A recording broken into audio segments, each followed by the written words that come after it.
Hey there everybody, thanks for pressing play. In this video I want to show you around this car here. This is a 2014 Honda Civic 1.4 VTEC and this is a comfort model.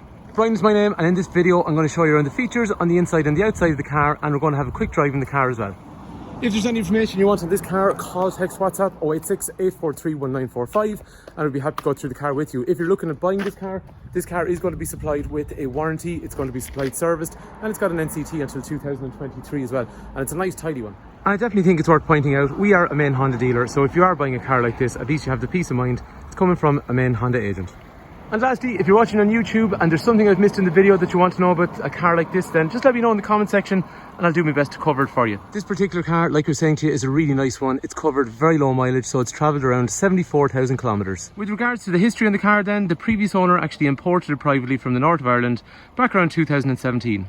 There's one previous owner in the UK, which means that the car has had two owners throughout its life. Back in 2017, 16, 17, 18, even 2019, there was really good value. Sterling made sense and allowed people to import cars cheaper than they were for sale on Irish forecourts. And that's exactly what this customer did. Their old car wasn't worth trading in. So they got a good deal on something like that when they brought it through. And that's the reason it came down. But again, I suppose most cars we sell these days are probably less than 3, 4, 5 years old max. This 2014 though, when it came in, I looked at it, it's a really nice tidy version. So that's why we're happy to sell it on again, and we're confident that we'll put a warranty on it. One thing about these cars, I will say, they were a little bit more simple and straightforward, and that's actually a good thing. As the car gets on in its life, the less complicated parts, the better, and these were a very robust engine and gearbox. Some nice stuff on this car actually. In 2014 they put this little diffuser along the back, and it just actually smartened up the rear end of the bumper.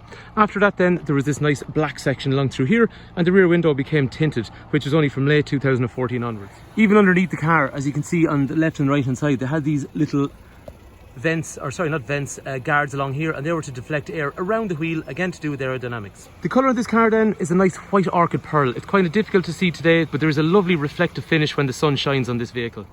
For anyone considering buying the car then, it has an NCT test until January of 2023, and the car is going to go through our workshop for servicing. This car is actually just after arriving in, and I gave it a power wash. I mean literally a quick power wash, and that's it. Haven't touched the inside, we gave it a quick wash. The reason I'm saying this is, if you're considering buying the car, this is how the car is traded into us, which will give you an idea of how it's been maintained throughout its life so far. The engine on these cars then is a 1.4 100 horsepower VTEC unit. It's a very, very robust car in terms of reliability. Modern day manufacturers, Honda are no different unfortunately. They make their cars better and better every time, which sounds great in theory, but also it adds layers of complexity as well. This is one of the very last of the very straightforward, easy to work on, reliable cars. For anyone curious about running costs on these cars then, fuel efficiency is somewhere in the region of 6.5 to 7 litres per 100 kilometres. That's kind of in the early 40 mile per gallon range, comparable with most 1.4 cars in this segment. And then road tax is €270. And I think that's very important if you're buying a car. If it's 6 or 7 years old, you want something that's got the least amount of probability of giving you issues. Nothing's impossible, things can go wrong, but generally on the law of averages, these are very good. I really like on the front of these cars the daytime running lights. When the car comes up behind you on a motorway, it just makes it a little bit more aggressive looking. I think that's cool looking. In terms of maintenance, the tyres are 16-inch tyres, so they're pretty easy to locate and they're not expensive to pay for. The boot. Again, emphasising this is how the car was traded into us. So the boot is in nice condition.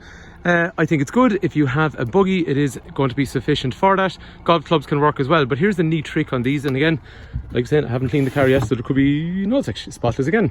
So underneath there's a little area you can store stuff, or you can literally drop down and then you end up with this super deep boot as well.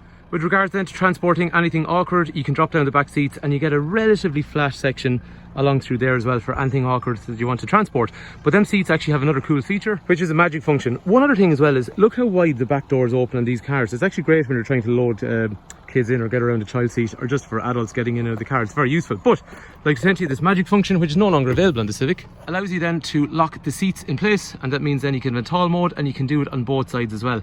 Again, point of note, if you're considering buying this car, look at the way the carpet is even underneath the seat, which is an area that you probably wouldn't normally think about hoovering, so it's really, really nicely looked after. For anyone that's watching with family and they're curious, if kids are getting older and all that kind of stuff, they need more space. I'm 6 foot, so that is the headroom I have, and then that is the legroom I'd have if I sit behind myself. There's 3 head restraints in the rear, and there's also 3 3-point safety belts, and you also get ISOFIX over here and ISOFIX over there as well for child seats. Again, the door cards are in nice condition. There is a child lock here, there's an electric window here and a speaker there, and then just a brushed aluminium door handle. Speaking of door handles, That's where the rear ones are. They're hidden. They reckon that it made it a little bit more sporty looking. Do you know what? Sometimes I actually would have liked to see a second door handle along there, but the manufacturer felt that was a much more sleek look. In terms of the inside over here then, electrics for windows and for mirrors. This juts out quite a bit. Now it's quite cool when you close it because it comes around. See the way it meets the dash, so they become nice and flush. But I have, over the years, bounced my knee off that getting out. But again, look, long awkward legs, maybe that's just me. So in terms of safety, you'll have an airbag up high. On the passenger side and the driver's side, there'll be an airbag down here, airbag over here, airbag on the passenger side too. That seat will be fully adjustable in terms of height, upwards or downwards, and the steering wheel then will have a rake reach function, so it goes in and out and up and down as well. Sitting in the cabin then, this is the view that you're going to have in front of you. We're going to go for a quick drive in a minute anyway. So like what we talked about, electrics for windows and mirrors over here, and the controls here. This is an iMid, so I'm changing the information up here. Things like average speed, the clock, fuel efficiency and radio information.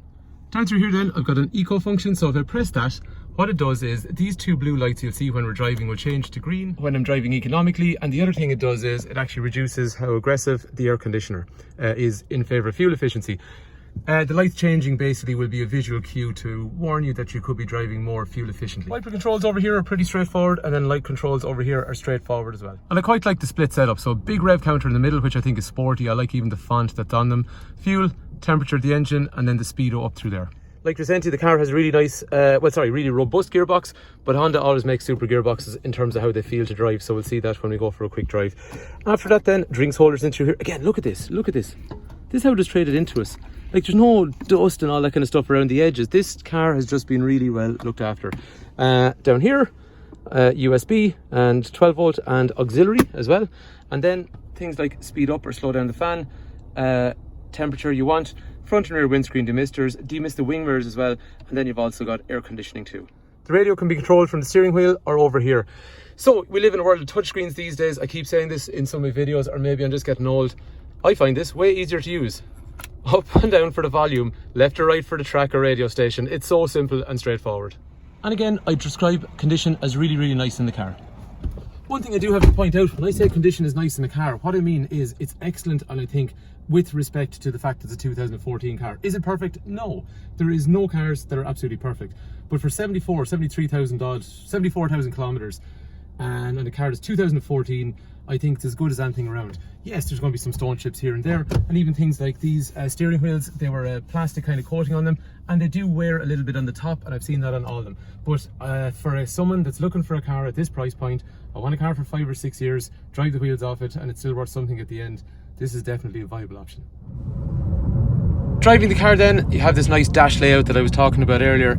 And in terms of how the car drives, the cabin is nice and quiet, and all the controls. So what I mean by that is the way the engine revs, the way the gearbox changes, the way the steering works, the way the brakes work. They're all in nice condition, and I'm looking forward to getting it in through the workshop where we can actually have a good look around it, get it serviced properly. But at the moment, even before we have touched it, it is actually driving really well. The gearbox on the car is really satisfying, but Honda always make nice gearboxes. Any kind of readers' reviews or anything like that you see, the gearbox is always a point of note for journalists because they make nice ones. The engine is a 100 horsepower VTEC unit, and it's rev happy as well. It's not a very fast car, but it's definitely ample for what you need. So anyway, there you have it. That is a 1.4 Comfort VTEC Honda Civic. If there's any information you want on this car, Brian is my name, 086 843 1945. Call, text, WhatsApp, whatever suits. Or like we're saying, if you're watching on YouTube or there's something I've missed that you want to know about these cars, just let me know in the comment section below, and I'll do my best to find out the answer for you. So hopefully the video is useful. Thanks for watching, and if you're considering buying the car, I look forward to talking to you.